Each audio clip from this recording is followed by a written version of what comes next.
नमस्कार। Ninth class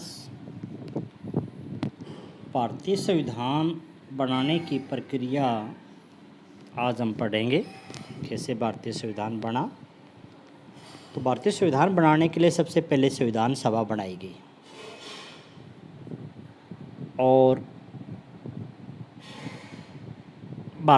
यहाँ आपको संविधान सभा बनाने में प्रमुख भूमिका निभाने वाले कुछ प्रमुख नेताओं के बारे में हम संक्षेप में जानकारी देंगे। चुने हुए प्रतिनिधियों की जो संविधान सभा नामक विशाल दस्तावेज को लिखने का काम करती है, यानी कि जो संविधान सभा है इसमें चुने हुए प्रतिनिधि थे, इन्होंने ही इतने बड़े संविधान लिखने का काम किया। इसको संविधान सभा कहा गया। भारतीय संविधान सभा के लिए जुलाई 1946 में चुनाव हुए थे और संविधान सभा की पहली बैठक दिसंबर 1946 में हुई थी। उसके बाद भारत दो हिस्सों में बटा, भारत और पाकिस्तान में बट गया। संविधान सभा भी दो हिस्सों में बट गई, भारत की संविधान सभा और पाकिस्तान की संविधान सभा। भारतीय संविधान लिखने वाली सभा में 299 सदस्य थे और 26 नवंबर 1949 को इन लोगों ने अपना काम पूरा किया और फिर 26 जनवरी 1950 को हमने अपना संविधान लागू किया और इसी दिन को हम 26 जनवरी को, यानी कि जिस दिन हमारा संविधान लागू हुआ था, इसको हम गणतंत्र दिवस के रूप में मनाते हैं। इस सभा द्वारा 50 साल से पहले बनाए संविधान को हम क्यों मानते हैं, यानी कि लगभग 70 साल हो गए हमारे संविधान बने हुए, जो इस संविधान सभा ने बनाया था, जिसको हम आज भी मानते हैं। हम पहले ही एक कारण का जिक्र किया है कि संविधान सिर्फ संविधान सभा के सदस्यों के विचारों को व्यक्त नहीं करता, यह अपने समय की व्यापक सहमतियों को भी व्यक्त करता भी। उस समय कैसे सभी व्यक्तियों में आपस में सहमति बनी, सभी व्यक्ति किस बात पर सहमत हुए। दुनिया के कई देशों में संविधान को फिर से लिखना पड़ा क्योंकि संविधान सभा में जो बातें दर्ज हुई बुनियादी बातों पर वहाँ के सामाजिक समूह और राजनीतिक दलों की सहमति नहीं थी। कई देशों में संविधान है पर वह कागज़ का टुकड़ा या किसी अन्य किताब की तरह एक दस्तावेज भर है, कोई भी उसके ऊपर आचरण नहीं करता। लेकिन हमारा संविधान का अनुभव एकदम अलग है। पिछली आधी सदी से भी ज़्यादा का समय हो चुका है। अनेक सामाजिक समूह ने संविधान की कुछ प्रावधानों पर सवाल उठाए हैं, पर किसी भी बड़े सामाजिक समूह या राजनीतिक दल ने खुद संविधान की वैधता के ऊपर कभी भी सवाल नहीं उठाया। यह हमारे संविधान की एक असाधारण उपलब्धि हम कह सकते हैं। मैं इतने लंबे समय तक, लगभग 70 साल हो चुके हैं हमारे संविधान को, आज तक किसी ने इसके ऊपर उंगली नहीं उठाई। और छोटे मोटे मतभेद होते हैं, सुलझा लिए जाते हैं। संविधान को मानने का दूसरा कारण यह भी है कि संविधान सभा भी भारत के लोगों के ही प्रतिनिधित्व करती। जो बनाने वाले थे वो व्यक्ति बाहर से नहीं आए थे, वो भारत के ही लोग थे। कौंसिल उनको भी जनता ने चुनकर भेजा था। उस समय सार्वभौम वैश्विक मताधिकार नहीं था हमारे देश में, इसलिए संविधान सभा का चुनाव देश के लोग प्रत्यक्ष ढंग से नहीं कर सकते थे। इसका चुनाव मुख्य रूप से उन प्रांतीय असेंबलियों के सदस्यों ने किया जिसका जिक्र हम पहले ही कर चुके हैं। इसके कारण देश के सभी भौगोलिक क्षेत्रों का इसमें उचित प्रतिनिधित्व, सभी राज्यों के चुने हुए प्रतिनिधि थे इसमें। इस सभा में भारतीय राष्ट्रीय कांग्रेस के सदस्यों का प्रभुत्व ज़्यादा था कि उस समय भारत में जो कांग्रेस पार्टी है, जो आज हम कांग्रेस पार्टी है, ये 1885 में बनी थी। तो जिस समय संविधान सभा में जो ये 299 सदस्य हैं, इनमें कांग्रेस के सदस्य ज़्यादा थे, जिसने राष्ट्रीय आंदोलन की अगुवाई भी की थी। पर स्वयं कांग्रेस के अंदर कई राजनीतिक समूह और विचारों के व्यक्ति भी थे।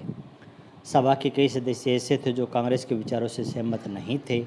सामाजिक रूप से इस सभा में सभी समूह, जाति, वर्ग, धर्म काम करने वाले लोग थे। अगर संविधान सभा का गठन सार्वभौम वैश्विक मताधिकार के जरिए होता तब इसका स्वरूप काफ़ी कुछ ऐसा ही होता। कहता अगर उस समय इन सदस्यों का चुनाव भी होता ना, तो लगभग ये सदस्य जो अलग अलग धर्म जाति के थे, ये व्यक्ति लगभग चुनकर आने थे। और अंततः जिस तरह संविधान सभा ने काम किया वह संविधान को एक तरह की पवित्रता और वैधता देता है। संविधान सभा का काम काफ़ी व्यवस्थित, खुला और सबकी सहमति बनाने के प्रयास पर आधारित था। सबसे पहले कुछ बुनियादी सिद्धांत तय किए गए, उन पर सबकी सहमति बनाई गई। फिर प्रारूप कमेटी बनाई गई। भीमराव अंबेडकर ने चर्चा के लिए एक प्रारूप संविधान बनाया। संविधान के प्रारूप की प्रत्येक धारा पर कई कई दौरों पर चर्चा हुई, आपस में विचार विमर्श हुआ। 2000 से भी ज़्यादा संशोधनों पर विचार किया गया। यानी कि हर बात, एक व्यक्ति कोई बात रखता, उसके ऊपर चर्चा होती, विचार विमर्श होता। लगभग कहता 2000 बार इस संविधान के ऊपर विचार हुआ। 3 वर्षों में कुल 114 दिनों की गंभीर चर्चा हुई। सभा में पेश हर प्रस्ताव, हर शब्द और वहाँ कही गई हर बात को रिकॉर्ड किया गया और संभाला गया। इसे कॉन्स्टिट्यूएंट असेंबली डिबेट्स के नाम से 12 मोटे मोटे खंडों में प्रकाशित किया गया। इन्हीं बहसों के हर प्रावधान के पीछे की सोच और तर्क को समझा जा सकता भी, कैसे उन लोगों ने आपस में विचार विमर्श करके, तर्क वितर्क करके हर चीज़ को समझा। संविधान की व्याख्या के लिए इस बहस के दस्तावेजों का उपयोग होता है।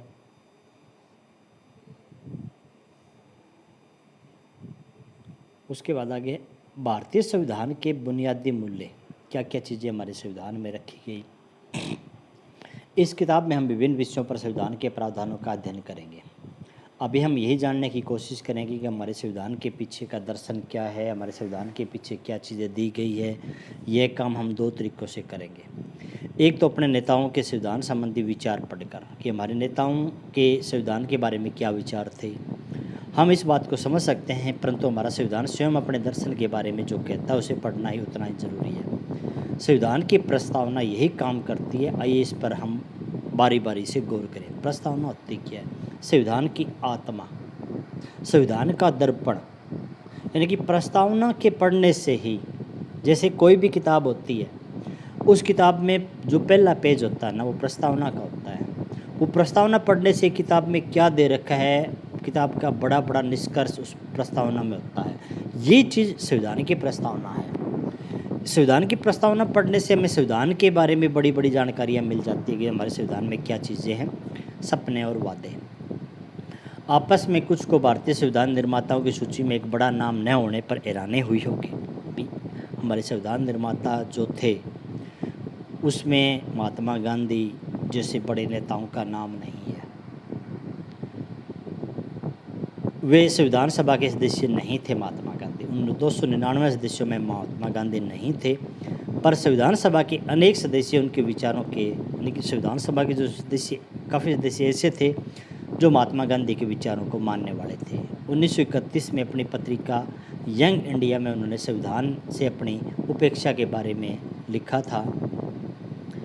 भेदभाव और गैर बराबरी मुक्त भारत का सपना डॉक्टर अम्बेडकर के मन में भी था, जिन्होंने संविधान निर्माण में महत्वपूर्ण भूमिका निभाई।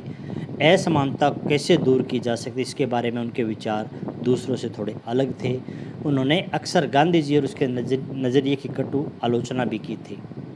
संविधान सभा में दिए गए अपने अंतिम भाषण में उन्होंने अपनी चिंताओं को काफ़ी स्पष्ट रूप से भी रखा था।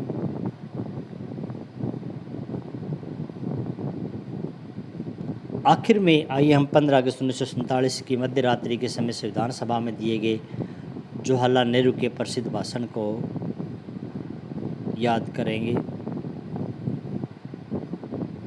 संविधान का दर्शन। जिन मूल्यों ने स्वतंत्रता संग्राम की प्रेरणा दी और उसे दिशा निर्देश दिए तथा जो इस क्रम में जांच परख के लिए गए, वे भारतीय लोकतंत्र का आधार बने। भारतीय संविधान की प्रस्तावना में इन्हें शामिल किया गया। भारतीय संविधान की सारी धाराएं इन्हीं के अनुरूप बनी हुई है। संविधान की शुरुआत बुनियादी मूल्यों की एक छोटी सी उद्देशिका के साथ होती है। इसे संविधान की हम प्रस्तावना कहते हैं, जो मैंने आपको पहले बताई है। अमेरिकी संविधान की प्रस्तावना से प्रेरणा लेकर समकालीन दुनिया के अधिकांश देश अपने संविधान की शुरुआत एक प्रस्तावना के साथ करते हैं।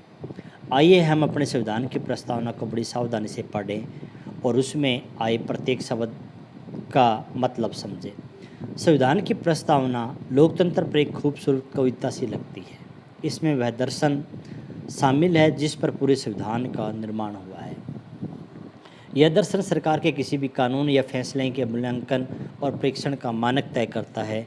इसके सहारे परखा जा सकता है कि कौन कानून है, कौन फैसला अच्छा है, कौन सा बुरा है, और इसमें भारतीय संविधान की आत्मा बसती है प्रस्तावना के अंदर।